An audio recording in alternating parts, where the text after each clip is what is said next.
250 বছরের মুসলিম শাসনের শেষে তখন একেবারে ভেঙে পড়েছে বাংলাদেশ। হিন্দু ধর্মের পুরানো গৌরব ফিরিয়ে আনার নামে শুরু হয়েছে আশ্চর্য ব্যভিচার। গরিবদের রক্ত চুষে বড়লোকদের ম্লেচ্ছাচার আর সাধারণ মানুষের রোজকার জীবনে বেড়ে চলা দুর্দশা সে সময় বঙ্গদেশের আম গল্প।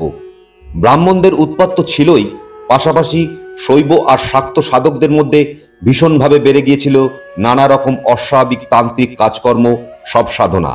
ধর্মের নামে অবাধ যৌনতা আর লাম্পট্যও বেড়েছিল পাল্লা দিয়ে।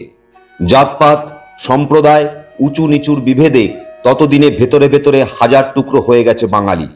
নিজের নিজের শ্রেষ্ঠত্ব প্রমাণের জন্য এক গোষ্ঠীর মুরব্বীদের সঙ্গে অন্য গোষ্ঠীর বাকযুদ্ধ থেকে হাতাহাতি এসব হয়ে দাঁড়িয়েছে রোজকার ঘটনা। শান্তিপ্রিয় তুলনায় অহিংস বৈষ্ণবেরা বাংলার বুকে প্রথম থেকেই খানিকটা কোণঠাসা। তুলসী কাঠের মালা পরা, রসকলি আকার ন্যাড়া নেড়িদের নিয়ে প্রকাশ্যেই চলত ঠাট্টা তামাশা। নিরামিষ ঠাট্টার গণ্ডিতে আটকে না থেকে ক্রমেই সহিংস রূপ নিচ্ছিল সেই প্রবণতা। এমনই এক প্রেক্ষাপটে পঞ্চদশ শতকের শেষ ভাগে নদিয়া জেলার নবদ্বীপে বেদজ্ঞ ব্রাহ্মণ জগন্নাথ মিশ্র ও তার স্ত্রী শচী দেবীর ঘরে এক দোল পূর্ণিমার সন্ধ্যায় চন্দ্রগ্রহণের মধ্যে জন্ম নিল তাদের কনিষ্ঠ সন্তান।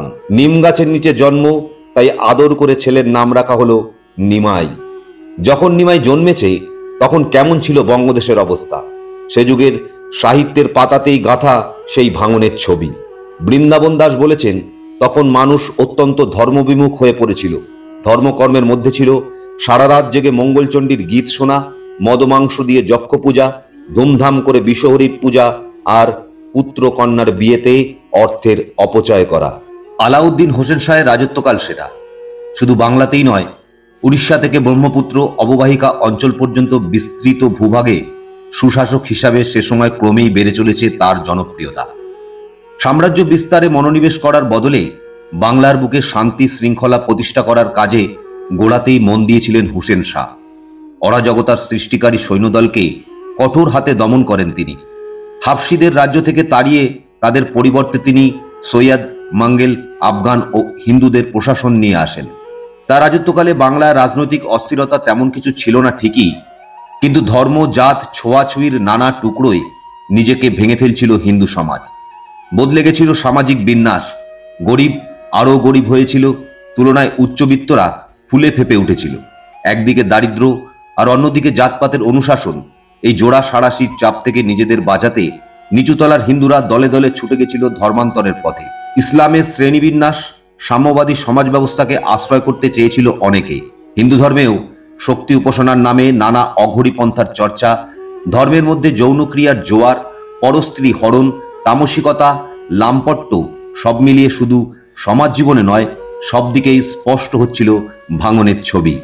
আত্মরক্ষার জন্য ধর্মীয় মুরব্বীরা লৌকিক ও পৌরাণিক ধর্মবিশ্বাস ও সংস্কৃতির মেলবন্ধনের একটা চেষ্টা করেছিল বটে, কিন্তু শেষ অবধি সেটাও তেমন কাজে লাগেনি। এমনই এক যুগসন্ধিতে সর্বাত্মক অন্ধকারের বুক চিরে চাঁদ উঠে আসার মতোই আবির্ভাব হয়েছিল শ্রী চৈতন্য মহাপ্রভুর। ভুলে গেলে চলবে না, ভক্তি আন্দোলনে জড়িয়ে পড়ার আগে তিনি ছিলেন নিমাই পণ্ডিত। 8 বছর বয়সেই তিনি গঙ্গানগরে গঙ্গাদাস পণ্ডিতের গুরুকুলে প্রবেশ করেছিলেন। খুব অল্প বয়সেই সংস্কৃত ব্যাকরণে ও নব্য ন্যায়শাস্ত্রে পাণ্ডিত্য অর্জন করেন। তরুণ নিমাই পরিচিত হয়ে ওঠেন নিমাই পণ্ডিত নামে। ওই তরুণ বয়সেই শিক্ষক হিসাবে যে ঋদ্ধি আর খ্যাতি তিনি লাভ করেছিলেন তা খুব সামান্য ব্যাপার নয়। শুধুমাত্র বেদান্ত জ্ঞানী নয়, সমকালীন সমাজ জীবনের অন্ধকার, গরিবদের দুর্দশা, ব্রাহ্মণ্যবাদের বাড়াবাড়ি, ছোঁয়াছবির রাজনীতির মতো বিষয়গুলিও তার অজানা ছিল না। প্রথমা স্ত্রী লক্ষ্মীপ্রিয়ার মৃত্যুর পরই সংসার ধর্মের প্রতি মোহ কেটে যায়। কেবল বৈরাগ্য নয়, বৃহত্তরের প্রয়োজনে তিনি উৎসর্গ করেছিলেন নিজের জীবনকে। ধর্মের আধারে চৈতন্য মহাপ্রভু দেশ জুড়ে ছড়িয়ে দিতে চেয়েছিলেন মানবতার বাণী। একথা বলাই যায়, হরিনামকে সামনে রেখে সাম্যবাদের এক ছাতার তলায় সবাইকে আনতে চেয়েছিলেন শ্রী চৈতন্যদেব। উঁচু নিচু, ধনী দরিদ্রের বিভেদ মুছে গিয়ে এক জাতি এক প্রাণ হয়ে বেঁচে থাকার আদর্শই তো প্রচার করেছিলেন তিনি। সেজন্যই বলতে পেরেছিলেন, চণ্ডালোহপি দ্বিজ শ্রেষ্ঠ হরিভক্তি পরায়ণ। ভেদাভেদ সীমা মুছে দিয়ে ব্রাহ্মণ আর চণ্ডালকে একই আসনে বসিয়ে দেওয়ার এই স্পর্ধা চৈতন্যের আগে বাংলাদেশে আর কেউ করতে পেরেছে কি? প্রেম আর গান এই ছিল তার অস্ত্র, তার বিপ্লবের হাতিয়ার। এই প্রসঙ্গে জবন হরিদাস ঠাকুরের কথাও এসে পড়ে। হিন্দু ধর্মে বিধর্মী বা ধর্মত্যাগীদের কোনো জায়গা নেই। তারপরও মুসলিম পরিবারে বেড়ে ওঠা জবন অন্নে প্রতিপালিত হরিদাসকে পরম বৈষ্ণব বলে নিজের বুকে টেনে নিতে সেদিন দুবার ভাবেনি মহাপ্রভু। ব্রাহ্মণ্যবাদের ভ্রুকুটির একেবারে উল্টো পিঠে দাঁড়িয়ে শ্রী চৈতন্যদেব দেখিয়েছিলেন কৃষ্ণ নামের পতাকা তলে উঁচু নিচু জাত ধর্ম নির্বিশেষে যে কোনো মানুষই আশ্রয় নিতে পারেন। ষোড়শ শতাব্দীর সমাজ জীবনে দাঁড়িয়ে এ কাজ করে দেখানো আসলে তো ঘোষিত ধর্মবোধের বিরুদ্ধে বিদ্রোহ। আর ঠিক সেই কাজটাই করেছিলেন শ্রী চৈতন্যদেব। 15-16 শতকের সমাজ জীবনে তার প্রভাবকে অস্বীকার করে শুধু ধর্মের চোখ দিয়ে তার আবির্ভাবের গুরুত্ব বিশ্লেষণ করা যায় না। একটু ভেবে দেখলেই বোঝা যায়, আত্মনাশী ভাঙনের হাত থেকে তুলে এনে বাঙালিকে ভালোবাসায় ভরা এক নতুন পৃথিবীতে দাঁড় করাতে চেয়েছিলেন শ্রী চৈতন্যদেব।